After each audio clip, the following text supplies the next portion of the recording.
Muy bien, abran su Biblia por favor a Primera de Samuel capítulo 1. Primera de Samuel capítulo 1, vamos a seguir con nuestro estudio en esta tarde. Mientras ustedes abren su Biblia, yo oro una vez más. Padre Celestial, al abrir tu palabra, te pedimos que nos des, oh Dios, lo que tanto necesitamos, que es tu Espíritu Santo. Señor, llena este lugar de tu Espíritu Santo, llena nuestro corazón de tu Espíritu Santo, para que saliendo de aquí, donde quiera que podamos, donde quiera que vayamos, Señor, llevemos también tu presencia con nosotros y ese Espíritu también pueda llenar todo lugar en donde nos encontremos. Así es que háblanos a través de tu palabra, en el nombre de Cristo Jesús. Y todos decimos amén. Muy bien, Primera de Samuel capítulo 1.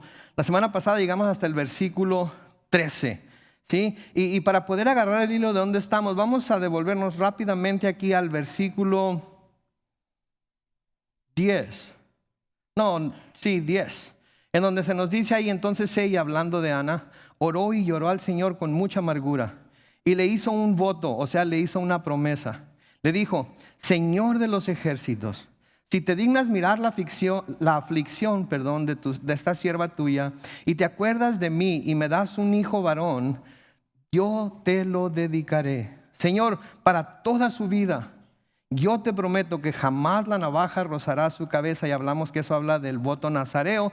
Aquel que hacía voto de nazareo no se cortaba el pelo, tenía el pelo largo. Uno de esos nazareos fue Sansón, y por eso la fuerza venía de su pelo, porque él no se cortaba el pelo. Versículo 12 sigue diciendo: y mientras ella oraba largamente delante del Señor, Elí la observaba mover los labios. Y es que Ana le hablaba al Señor desde lo más profundo de su ser, y sus labios se movían, pero no se oía su voz, así que Elí creyó que estaba ebria. Entonces podemos ver aquí a Ana derramando su corazón delante del Señor. Podemos ver aquí a Ana desahogándose con el Señor, como vamos a ver más adelante. Podemos ver aquí a Ana completamente humillándose delante de Dios, porque había algo en su corazón que ella quería, y era un hijo. Y noten que estaba pidiendo un hijo varón. ¿Sí? Era muy específica Ana en lo que quería. Sí, a menudo creo que somos demasiado vagos en lo que le pedimos al Señor. Al hablar de vagos, quiero decir que no damos una imagen clara de lo que estamos deseando, porque a veces tenemos un falso sentido de humildad, de que no podemos pedirle a Dios las cosas tal y como las queremos, ¿verdad? Y digo que está basado en un falso sentido de humildad, porque a veces oramos así como: yo no puedo decirte lo que hagas o lo que puedas hacer, pero quisiera que quizás si me pudieras dar uno morenito, güerito, ojos azules, o pelo largo, castaño, etc.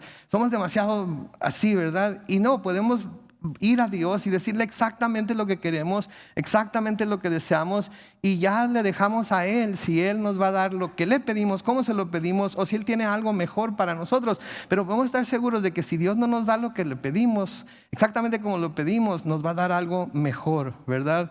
Y de nuevo ella hablaba, se movían sus labios, estaba tan acongojada que movía sus labios, pero no salía su voz, no salía ninguna voz. Y Elí en el versículo 13 nos dice que creyó que estaba ebria. Y vimos algunos aspectos de la oración, ¿verdad? Cómo deben estar estos aspectos de la oración en nuestra vida de oración, para poder nosotros asegurarnos de que en realidad estamos yendo a Dios como debemos ir a Dios. Hablamos de tener una contrición en nuestra oración, ¿verdad? El Señor nos dice muy claramente en 2 de Crónicas 7:14: si mi pueblo, sobre el cual se invoca mi nombre, se humilla y ora y busca mi rostro. Entonces tiene que haber esa contrición de espíritu, esa contrición de corazón, ese deseo de humillarse delante de Dios. Se nos dice en Jeremías 9 que debemos buscar a Dios con sinceridad. En Jeremías 9:13 se nos dice: cuando ustedes me busquen, me hallarán, si me buscan de todo corazón. Con sinceridad buscar a Dios, con sinceridad buscar su rostro, querer hacer lo que Él nos dice que hagamos, y querer esperar que Él responda como nosotros buscamos que espere. Hablamos acerca de tener fe, ¿verdad? El Señor Jesucristo les dijo a sus discípulos que si tuvieran fe, que si tienen fe en Dios, van a poder decirle a aquel monte: quítate de ahí y échate en el mar. ¿Y qué dice? Ese monte se va a quitar y se va a echar al mar, ¿verdad? Pero ¿cuántos sabemos que a veces Dios levanta montes en nuestra vida que son inmovibles, o que parecen ser inmovibles? Porque hemos estado orando y diciéndole al monte: échate al mar, y el mendigo monte no se mueve de donde está. ¿No es cierto? Y pensamos entonces que la promesa de Dios no es cierto, pero eso no es realidad. Si Él nos dice que lo podemos hacer, lo podemos hacer. Si bien a veces va a dejar que se cumplan ciertas cosas en nuestra vida a través de ese monte que va a llevarnos a crecer en la fe en Él. También hablamos de que debe haber obediencia. ¿Sí? Debe haber obediencia. Primera de Juan 3, 21 y 22. Amados, si nuestro corazón no nos reprende, confianza tenemos en Dios. Y recibiremos de Él todo lo que le pidamos porque obedecemos sus mandamientos y hacemos las cosas que le son agradables. Entonces tenemos que estar viendo nosotros mismos, estoy haciendo las cosas que agradan a Dios, estoy siendo obediente a Dios, ¿verdad? Para poder ir y pedirle con toda seguridad, ir a pedirle con toda confianza y poder decir: Señor, en cuanto a mí, yo he escudriñado mi corazón y no veo que esté haciendo nada que no te plazca, que no sea tu voluntad, que no sea que lo que tú quieres que yo haga. Entonces, Señor, dígnate, así como Ana, dígnate, Señor, a darme lo que estoy pidiendo. Y luego también vimos que debe ser nuestra oración según la voluntad de Dios, ¿verdad? Primera de Juan 5, 14 y 15. Y esta es la confianza que tenemos en Él. Si pedimos algo según su voluntad, Él nos oye. Y si sabemos que Él nos oye en cualquiera, noten que dice ahí, cualquiera cosa que pidamos, también sabemos que tenemos las peticiones que hayamos hecho. Entonces es muy importante que sepamos que estamos orando conforme a la voluntad de Dios. ¿Y cómo vamos a poder saber que estamos orando conforme a la voluntad de Dios? Cuando estamos orando continuamente, cuando estamos yendo delante de su presencia diariamente, estamos escudriñando las Escrituras, estamos pidiéndole que nos revele su voluntad y vamos a saber si lo que vamos a pedir o lo que estamos pidiendo de hecho es de acuerdo a su voluntad. Porque a veces podemos pedir cosas buenas, pero no van de acuerdo con el plan de Dios. Como cuando Jesús en el Getsemaní, ¿se acuerdan? Dijo: Señor, si es posible, pase de mí esta copa. Estaba pidiendo algo bueno, ¿no es cierto? No quería pasar por el dolor, no quería sufrir la cruz, no quería sufrir el oprobio, no quería sufrir la burla, no quería sufrir nada del dolor que iba a sufrir. Pero los labios de Dios, del Padre, quedaron cerrados, no dijo absolutamente nada. No era la voluntad del Padre que lo que Jesucristo había venido a lograr se lograra de ninguna otra forma excepto por medio de su crucifixión, de su sepultura y de su resurrección. ¿Verdad? Que a propósito es parte de lo que estamos estudiando los domingos en la mañana.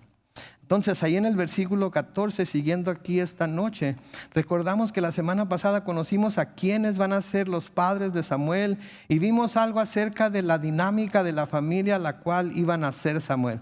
Y yo creo que todos podemos decir sin temor a equivocarnos que la familia a la que Dios mandó a Samuel no era la familia ideal, ¿no es cierto? Digo, su papá tenía 2 mujeres, una de sus mujeres tenía hijos ya, la mamá de él no tenía ningún hijo, así es que siempre había ese pique, había ese roce entre las dos, más de la primera mujer contra Ana que de Ana contra la otra mujer. No le estaba mandando a una familia ideal. Sí, para que este niño creciera y fuera el hombre de Dios que fue. Esto, debe de hacernos rascarnos la cabeza, ¿verdad? ¿Por qué Dios lo haría? Pero eso también debe de decirnos que no tenemos que venir de una familia ideal, que es muy posible venir de una familia disfuncional, es muy posible venir de una familia con muchísimos problemas y una dinámica completamente de dar miedo, pero de todas maneras Dios nos puede usar. De todas maneras, Dios puede tener un buen propósito para nuestra vida y entonces debemos de buscar siempre, de nuevo, a través de la palabra, de la oración, etcétera, el propósito que Dios tiene. Porque no importa que vengamos de una familia rota, no importa que vengamos de una familia en donde nuestros padres se separaron, donde nuestros padres nunca se casaron, donde el papá murió muy joven y la mamá se quedó viuda y luego se tuvo que volver a casar y se casó con un incrédulo, y etcétera, etcétera, etcétera. No quiero contarles toda mi vida, nomás parte de ella. Pero de todas maneras Dios nos puede usar. No importa qué tipo de familia a cuál tipo de familia hayamos nacido. Entonces, Elí la está viendo, ella está orando, está llorando, está clamando a Dios, sus labios se mueven y le dice, piensa que está ebria. Y en el versículo 14, aquí esta noche, noten lo que le dice. Entonces le dijo Elí a Ana: ¿hasta cuándo vas a estar ebria? Digiere ya tu vino. En otras palabras, deja de tomar para que se te baje la borrachera y puedas hablar con Dios bien. Pero Ana le respondió en el versículo 15: no, Señor mío, no estoy ebria, no he bebido vino ni sidra. Lo que pasa es que estoy muy desanimada y vine a desahogarme. La Reina Valera 60 dice, he derramado mi alma delante del Señor. He derramado mi alma delante del Señor. Piensen en esa imagen de una persona derramando su alma delante del Señor. De una persona abriendo las compuertas de su alma y de su corazón y dejar que toda aquella tristeza, que toda aquella aflicción, que toda aquella persecución, que toda aquella tribulación de la cual ha sido objeto, de toda aquella vergüenza por no poder tener hijos, abrir las compuertas de todas esas emociones y dejarlas, vertirlas delante de Dios. Que todos buscáramos desahogarnos con el Señor cuando nos encontramos desanimados, atribulados, afligidos, cansados y perseguidos. Que ese fuera el primer lugar a donde fuéramos a quejarnos. Que ese fuera el primer lugar a donde fuéramos a derramar nuestra alma. Y a menudo vamos con gentes, diferentes personas, amigos, amigas, padres, qué sé yo, familiares. Y vamos y vertimos todo lo que traemos delante de ellos. Y ellos se quedan así como, ¿qué quieres que yo haga acerca de eso? Y luego, peor que eso, a veces nos empiezan a dar consejos, ¿verdad? Y los consejos que nos empiezan a dar son más bien de acuerdo a lo que el mundo piensa, de acuerdo a las filosofías del mundo, que cualquier cosa que se parezca a lo que la palabra de Dios dice. Y empezamos a confundirnos. Oye, pues sí tienes razón, ¿verdad? Debería de ir a decirle hasta de qué se va a morir, y debería de ir a vengarme, etcétera, etcétera. Pero no nos desahogamos delante de Dios. Escuchen el significado de desahogar de acuerdo a la diccionario de la Real Academia Española. Aliviar a alguien en un ánimo de la pasión, fatiga o cuando se le oprime. ¿Sí? Animar a alguien, animarlo, derramarlo todo, dejarlo ahí. A veces estamos muy apasionados acerca de algunas cosas y nos fatigamos pensando en ellas y no logramos encontrar paz en nosotros mismos y en lo que está pasando. Otro significado es hacer confidencias a alguien refiriéndole lo que le da pena o fatiga. Haciéndole confidencias a alguien refiriéndole lo que le da pena o fatiga. A menudo hay cosas que nosotros hacemos, cosas que no son muy buenas, cosas que las regamos, pecamos, dijimos algo mal, hicimos algo mal y estamos sufriendo las consecuencias de ello. ¿Sí? Y quisiéramos tener a alguien a quien pudiéramos ir y decirle con toda claridad y sin nada de miedo de que vamos a ser condenados por ellos o sin que nos vayan a echar la culpa a nosotros, nos vayan a decir que por mensos, para qué hicimos lo que hicimos, que queremos que alguien nos escuche nada más y que nos entienda y que nos consuele y que nos fortalezca. ¿Saben qué? Para esos detalles no hay nadie mejor que Dios. Nadie mejor que Dios. Sí, Ana pudo haberse quejado con su esposo Elcaná. Pues, ¿qué no ves lo que está haciendo esta? ¿Qué no ves cómo me habla? ¿Qué no ves cómo me falta el respeto? ¿Qué no ves cómo se burla de mí? ¿Qué no ves? Pero no vemos aquí que Ana se haya quejado con su esposo. Vemos que fue directamente con el Señor. Y qué bárbaro que todos pudiéramos desahogarnos de esa forma continuamente con el Señor. En el Salmo 62. Los versículos 5 al 8 dice lo siguiente. Salmo 62, versículos 5 al 8 dice: solo en Dios haya tranquilidad mi alma. Solo en Él he puesto mi esperanza. Versículo 6 dice: solo Dios es mi salvación y mi roca, porque Él es mi refugio, no resbalaré. Solo Dios es mi salvación y mi gloria. Dios es mi roca fuerte y mi refugio. Y luego hace un llamado a los pueblos en el versículo 8. Pueblos todos, confíen siempre en Dios. Y noten, vacíen delante de Él su corazón. Dios es nuestro refugio. Vacíen delante de Él su corazón. Con Él vayan con su queja. Con Él vayan con su aflicción. Con Él, a Él vayan y díganle lo que está pasando ahí dentro. Por oscuro que sea, por tenebroso que sea, por pecaminoso que sea, Dios no se va a asustar. Dios nos conoce mejor de lo que nosotros nos conocemos a nosotros mismos. No podemos guardar secretos delante de Dios.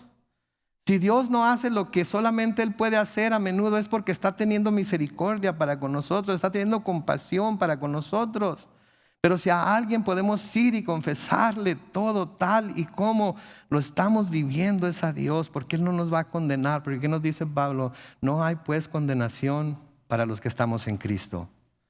No nos va a correr de su trono de gracia, nos va a dar el oportuno socorro, pero tenemos que ir y estar dispuestos a descubrirnos completamente, así como Ana lo estaba haciendo aquí. Dios se preocupa por nosotros. A Dios le preocupamos a veces cuando nos ponemos así en ese plan de niños, en ese plan de adolescentes berrinchudos y no queremos ir con Él. Porque por la razón que nosotros tengamos, Él se preocupa por nosotros. Y por eso nos llaman las Escrituras a ir y descargar sobre Él todas nuestras aflicciones, todas nuestras angustias, así como lo hizo Ana. En Primera de Pedro capítulo 5 y el versículo 7, me encanta la versión Reina Valera contemporánea. Noten, descarguen en Él, ¿cuántas? Todas sus angustias. Las que son por culpa de otros, las que son por mi propia culpa. Las que son por cosas que otros han hecho contra mí o por las cosas que yo he hecho contra otros, por las que ahora estoy sufriendo las consecuencias. Debo descargar en Él todas mis angustias. ¿Por qué? Porque Él tiene cuidado. Y aquí yo le pondría de mí. Y Él tiene cuidado de ustedes.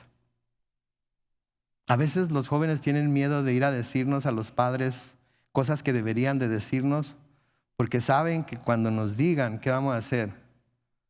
Vamos a descargar sobre ellos toda nuestra ira, ¿no es cierto? Dios no es así. Dios ya sabe. Eso que ha estado tratando de esconder por todos los medios de que nadie sepa, Dios ya lo sabe. Y no le ha hecho nada. Porque está teniendo compasión de usted, compasión de nosotros. Y lo único que Él quiere es que vayamos a la luz, en donde Él está en la luz, y le confesemos nuestros pecados tal y como son. Y Él va a ser fiel y justo para perdonarnos nuestros pecados y limpiarnos de toda maldad. Entonces debemos ir y buscar derramar nuestro corazón delante de Dios. Debemos, así como Ana, ir y quejarnos con Él. Decirle a Él lo que nos está pasando y lo que quisiéramos que sucediera, lo que deseamos que suceda. Y esto es algo que todos como cristianos debemos hacer. Y debemos hacerlo con frecuencia y con insistencia. Debemos hacerlo con frecuencia y con insistencia. Porque a veces no somos muy frecuentes en nuestra búsqueda de Dios, en nuestra vida de oración a Dios. Y a veces no somos muy insistentes. Lo pedimos una vez, lo pedimos dos veces, y si a la tercera no se nos da, pensamos, bueno, entonces no es la voluntad de Dios, no se va a hacer, así es que ¿para qué sigo molestando? Lo mejor me quedo callado y ya no digo nada. No, hemos de agarrarnos de Dios, así como Jacob se aferró a Él y le dijo, no te voy a soltar hasta que me bendigas. Ahora, Jacob sufrió las consecuencias, ¿verdad? La cadera le quedó chueca después de esa lucha con Dios, pero recibió su bendición. Recibió su bendición. Es que ¿qué tiene que ande cojeando el resto de mi vida si voy a recibir la bendición que estoy esperando de Dios? ¿Sí? Ese es lo máximo que puedo recibir. Y tenemos ejemplos en la Biblia de gente como Jacob que hizo eso. En Segunda de Reyes, digo, no lo van a poner en la pantalla, pero si quieren buscarlo en su Biblia, en Segunda de Reyes capítulo 4 se nos habla de una mujer sunamita y su esposo. Si ustedes se acuerdan, Eliseo siempre pasaba por su casa. Y el esposo de esta mujer sunamita se dio cuenta de que este hombre era un hombre de Dios. Y dijo, vamos a prepararle un cuartito ahí para que cuando pase por aquí, llegue a nuestra casa y se quede ahí, y ahí pueda dormir y comer, y etcétera, etcétera. A la mujer le pareció bien. Y como ellos hicieron eso, Eliseo le dijo a su siervo, oye, ¿necesitarán algo? ¿Esta familia necesitará algo que le demos? ¿Necesitarán que hablemos con algún general o con algún oficial del ejército para que les ayude con algo? ¿Saben cuál era el problema que tenía esta mujer sunamita? No tenía hijos. No tenía hijos. Y le dice, pues ¿sabes qué? Si quieres hacerme un favor, pues digo, no tengo hijos, así es que pídele a Dios por mí que me dé hijos.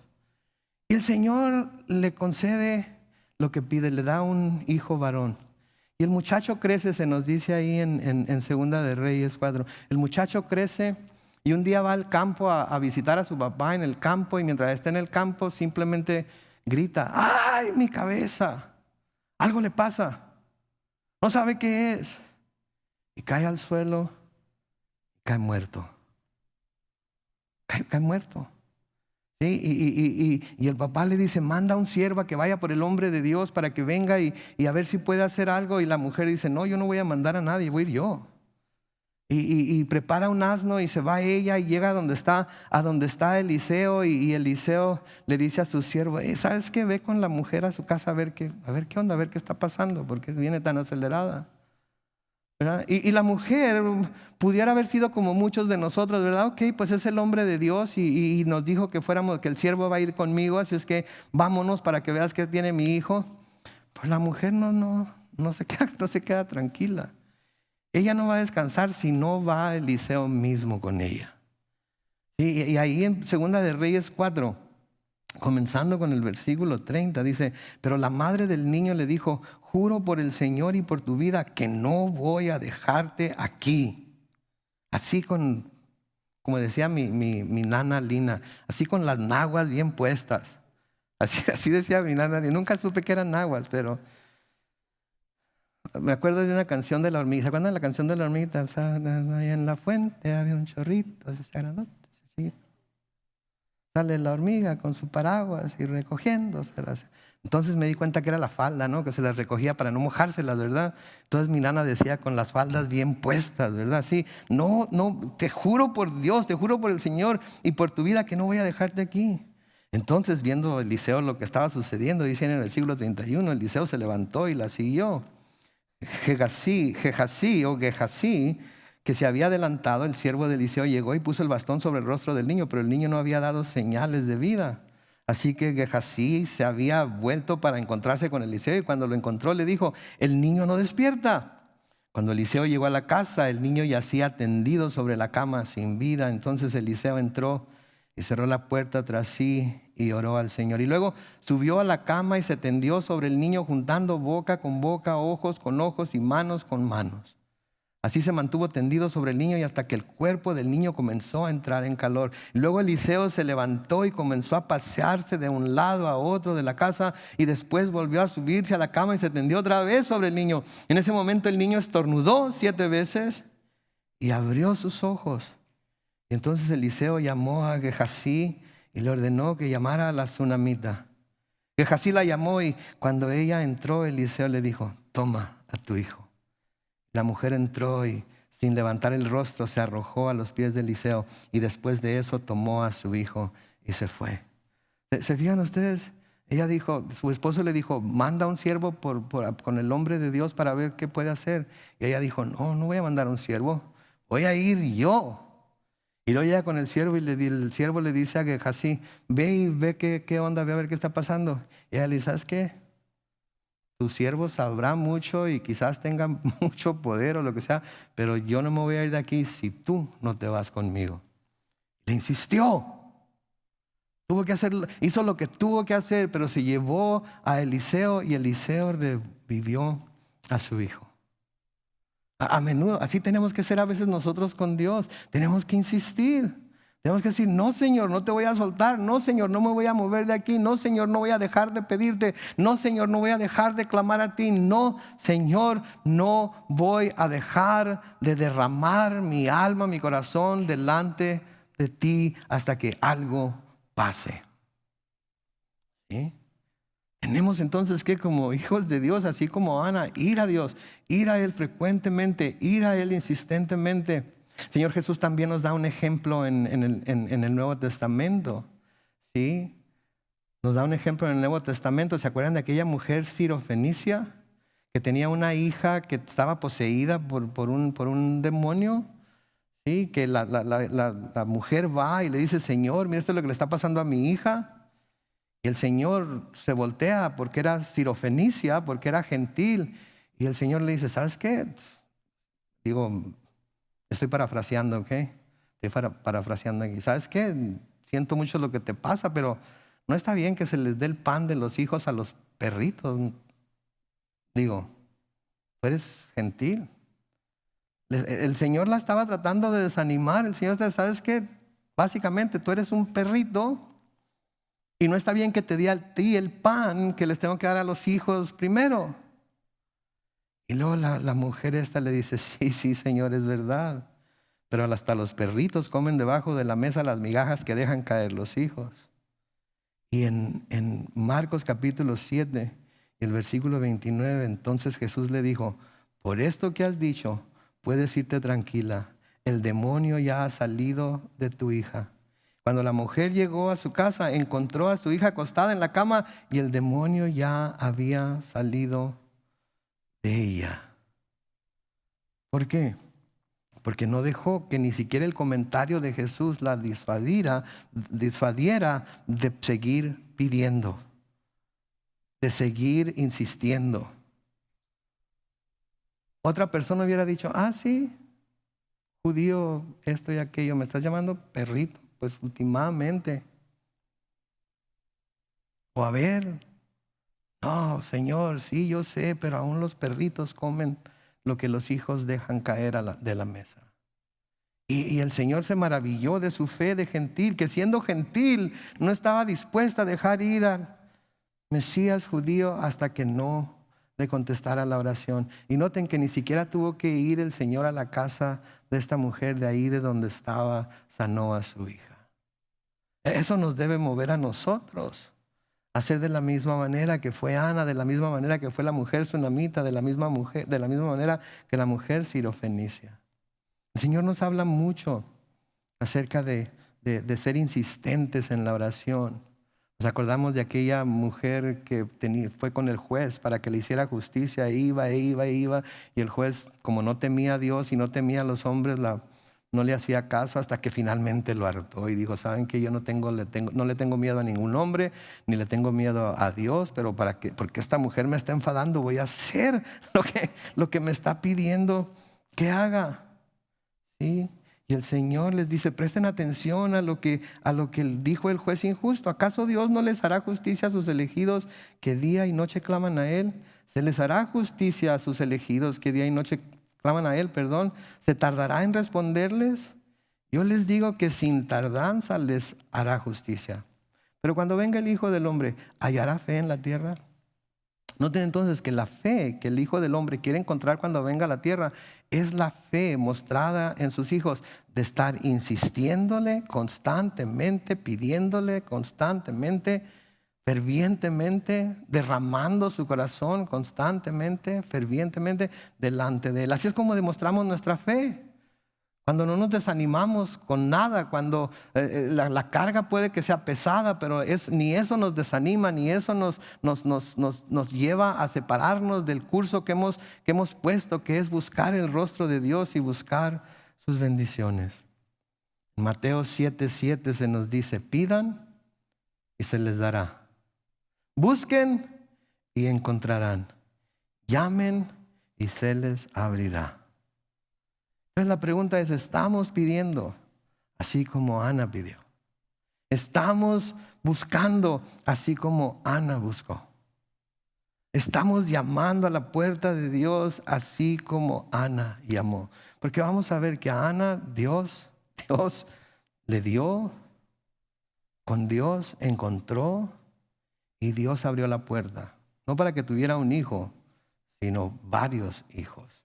En el versículo 16 de 1 de Samuel 1 sigue diciendo, no pienses que tu sierva es una mujer impía. Es tan grande mi congoja y mi aflicción que hasta ahora he estado hablando.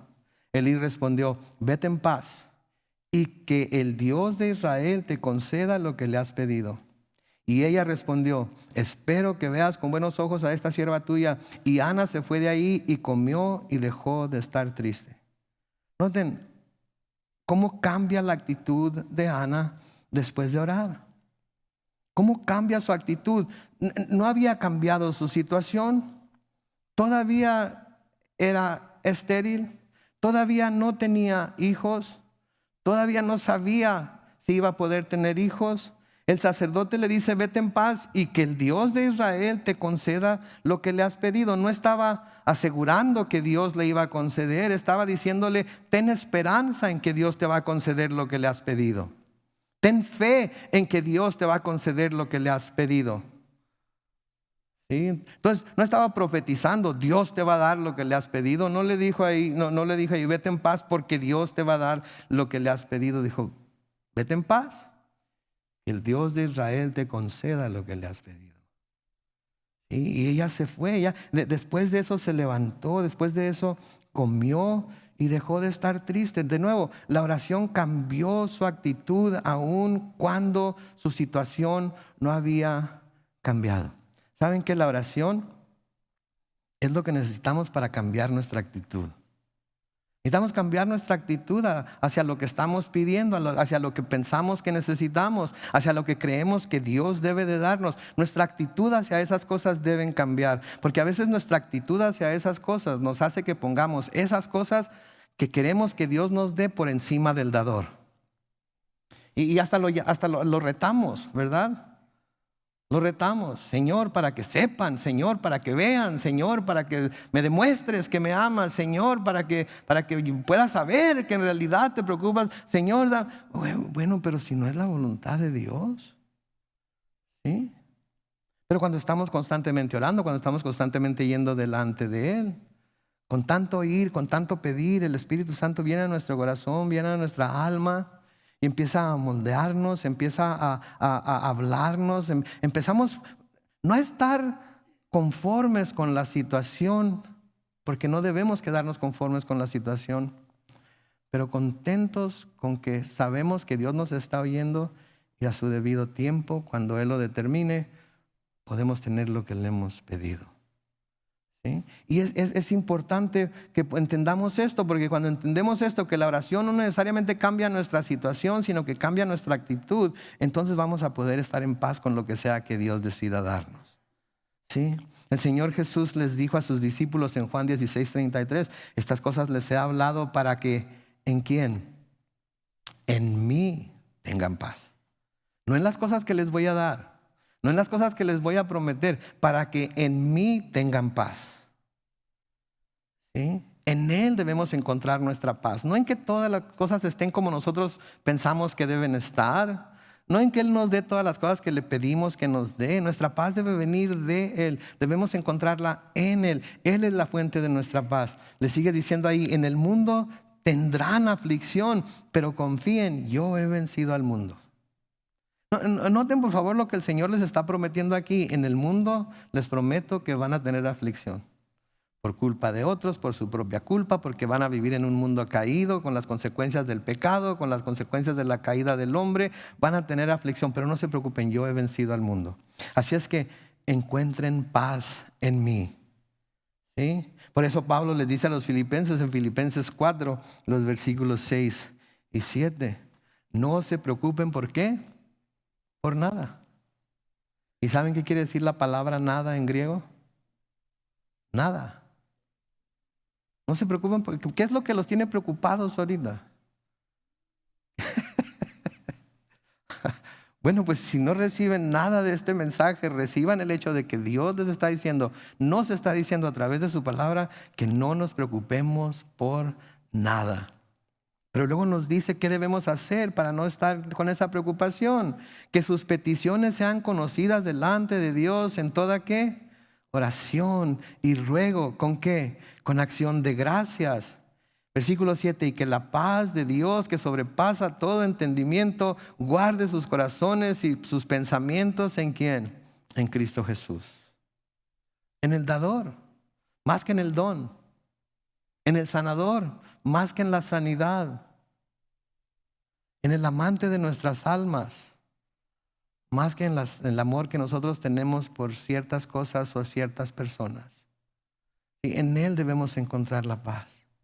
El versículo 19 de Primera de Samuel sigue diciendo, por la mañana adoraron delante del Señor y regresaron todos a su casa en Ramá. Ahí Elcaná tuvo relaciones con Ana y el Señor se acordó de lo que ella le había pedido. Noten, se acordó de lo que ella le había pedido, no de lo que Él le prometió, de lo que ella le había pedido. Ahora, algo muy importante, eso no quiere decir que Dios se le haya olvidado lo que Ana había pedido. Esto simplemente quiere decir que Dios se dispuso a actuar en favor de Ana de acuerdo con lo que ella había pedido. Fue el tiempo en el que Él se dispuso a actuar. Y quiero que sepan que no fue Ana la que lo convenció de actuar así, sino que esto era la voluntad de Dios. Vamos a ver esto un poco más adelante. Versículo 20 sigue diciendo: Ana quedó embarazada y cuando se cumplió el tiempo dio a luz un hijo, al que le puso por nombre Samuel, pues dijo: yo se lo pedí al Señor. Lo que quiere decir que el nombre Samuel quiere decir pedido al Señor o dado por el Señor. Algunos dicen que quiere decir el nombre del Señor, el nombre de Dios. Y luego noten, al año siguiente, ya pasó todo un año. Es muy importante que nos demos cuenta de eso, que ya pasó todo un año. Alcaná fue con toda su familia a ofrecer un sacrificio al Señor y a cumplir su voto. Pero Ana le dijo a su marido: yo no iré hasta que destete al niño. Entonces lo llevaré y lo presentaré al Señor para que se quede allá. Noten, estas palabras son importantes: para siempre. Un año. Iba a esperarse a destetar, lo que quiere decir que iba a esperarse a que el niño ya no necesitara pecho, de alimentarse de pecho. Y hablamos de eso en la introducción a Samuel y vimos cómo las costumbres en aquel tiempo son diferentes a las costumbres que tenemos en nuestros tiempos. Así es que pudo haber tenido entre los 3 y 4 años el niño Samuel cuando finalmente lo iba a llevar a Silo, a entregárselo a Elí y a dejarlo ahí para siempre. Mamás, piensen en eso, por favor. Entonces, pregunta: Dios le concedió a Ana lo que había pedido, ¿cierto? ¿Qué quiere decir esto? ¿Qué quiere decir, perdón? Ay, gracias, hermana. El Espíritu Santo le acaba de hablar. Era la voluntad de Dios que Ana tuviera hijos. Era la voluntad de Dios que Ana tuviera este hijo, porque primera de Juan capítulo 5 versículos 14 y 15 nos dice, y esta es la confianza que tenemos en Él: si pedimos algo según su voluntad, Él nos oye. Y si sabemos que Él nos oye en cualquiera cosa que pidamos, también sabemos que tenemos las peticiones que le hayamos hecho.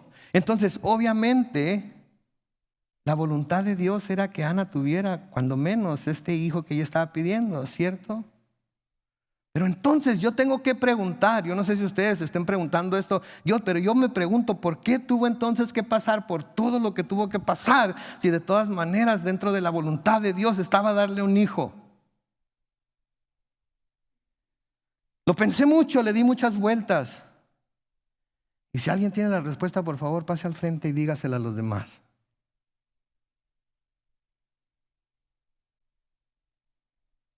Llegué a una conclusión.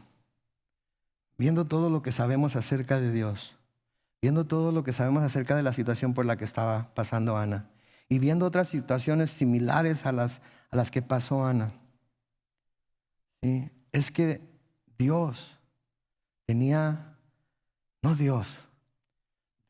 que esperar a que Ana dijera las palabras que ella misma tenía que escuchar salir de su corazón, ¿sí? Porque Ana, al recibir lo que le había pedido a Dios, iba a tener que casi inmediatamente, entregarlo de nuevo a Él una vez que lo recibiera. Y eso tenía que salir de ella. No podía Dios, ¿se imaginan qué injusto hubiera sido Dios? Que le diera el hijo y a los 3, 4 años le dijera: ahora me los tienes que entregar a mí para toda la vida, ya no lo vas a poder volver a tener en tu casa. Hubiera sido muy injusto, ¿no creen ustedes?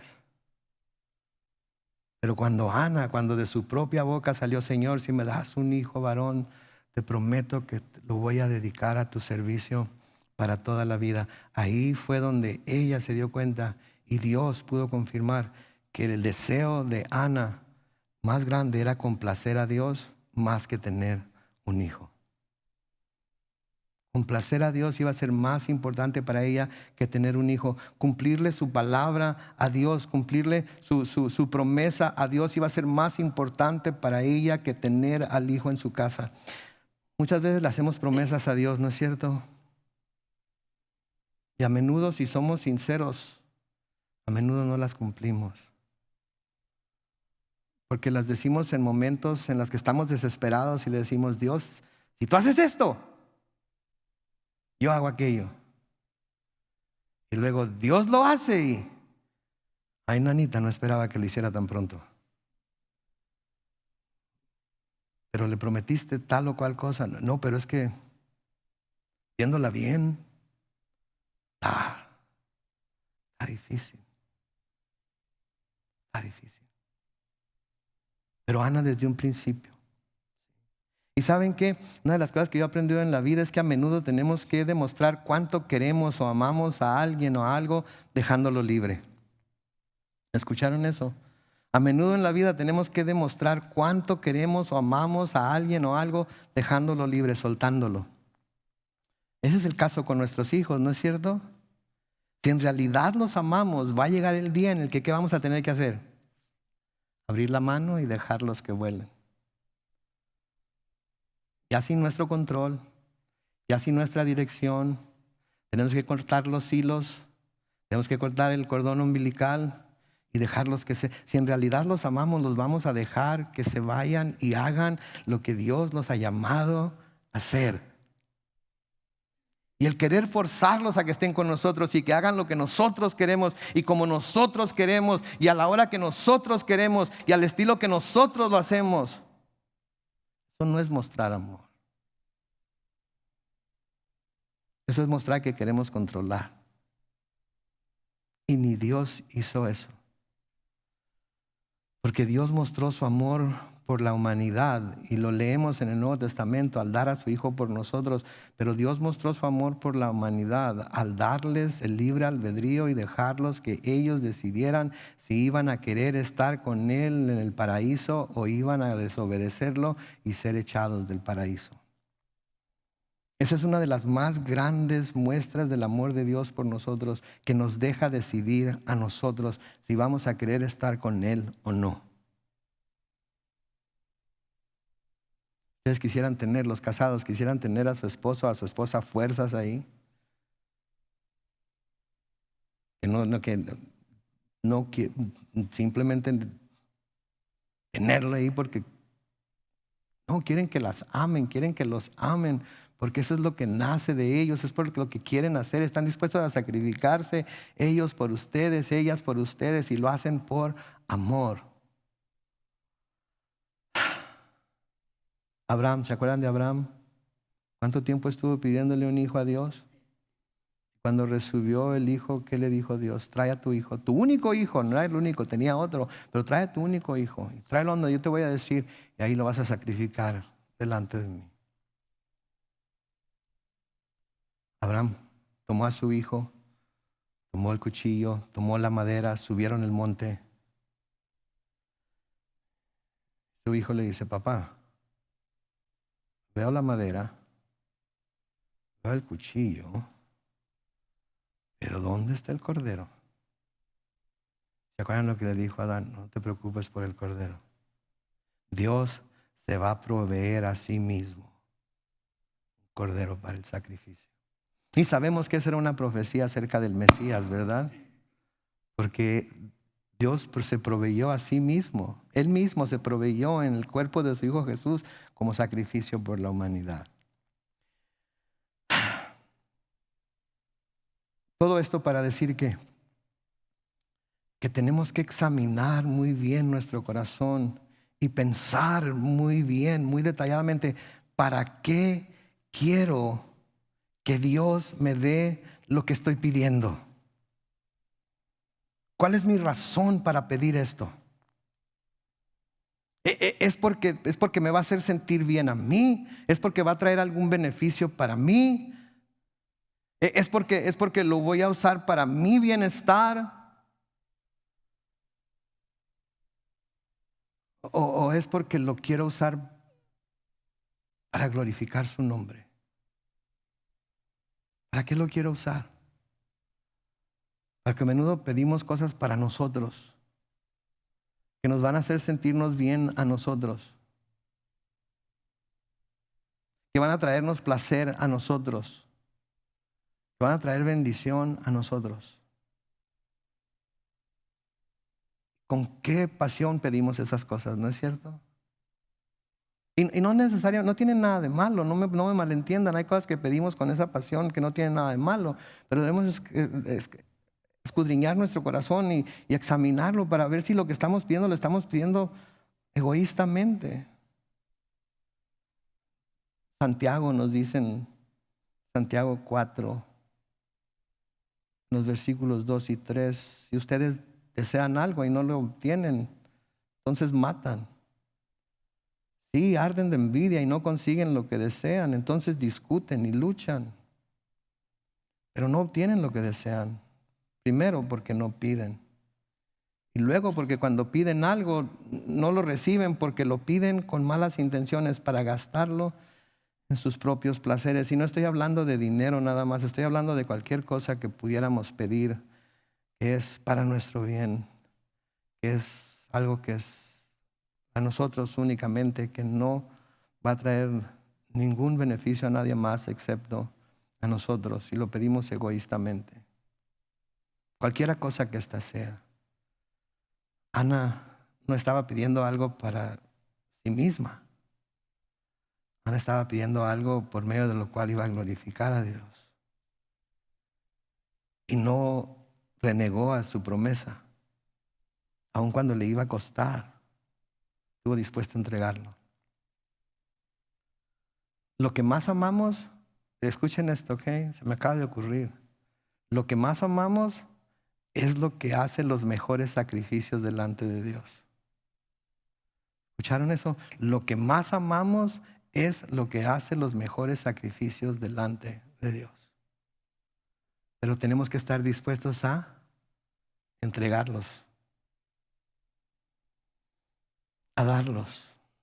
Versículo 23 sigue diciendo, y el canal le respondió, haz lo que creas que es mejor, quédate hasta que lo destetes y que el Señor cumpla su palabra.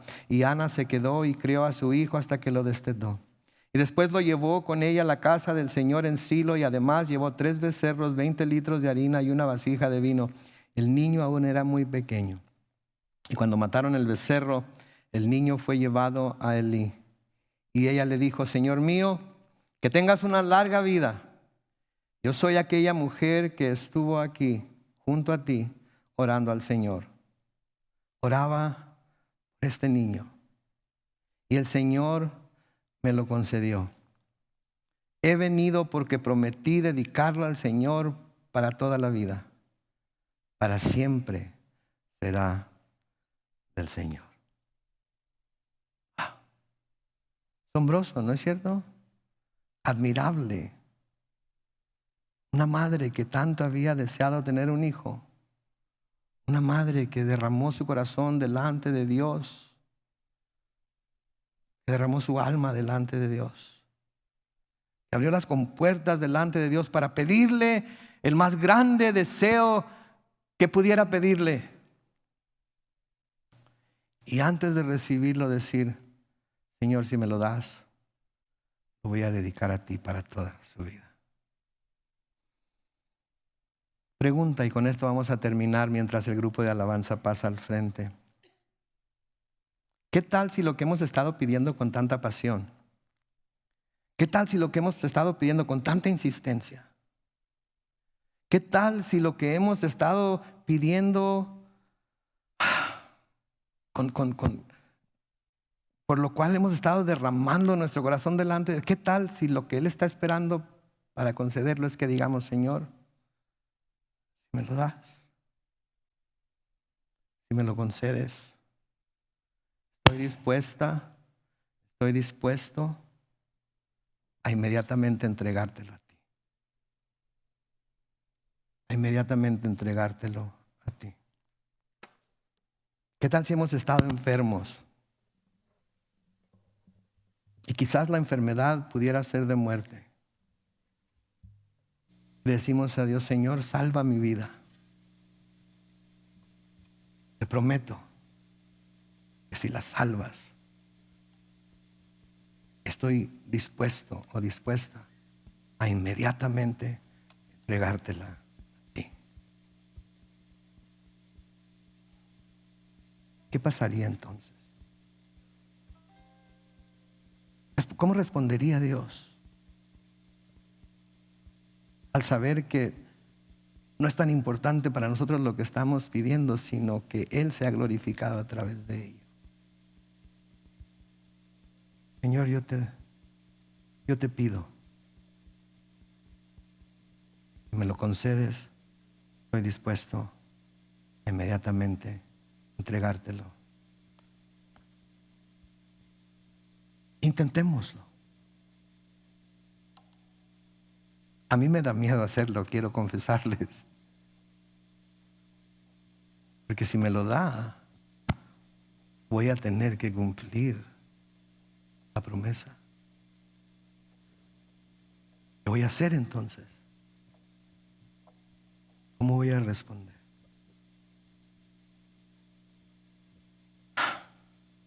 Lo voy a intentar.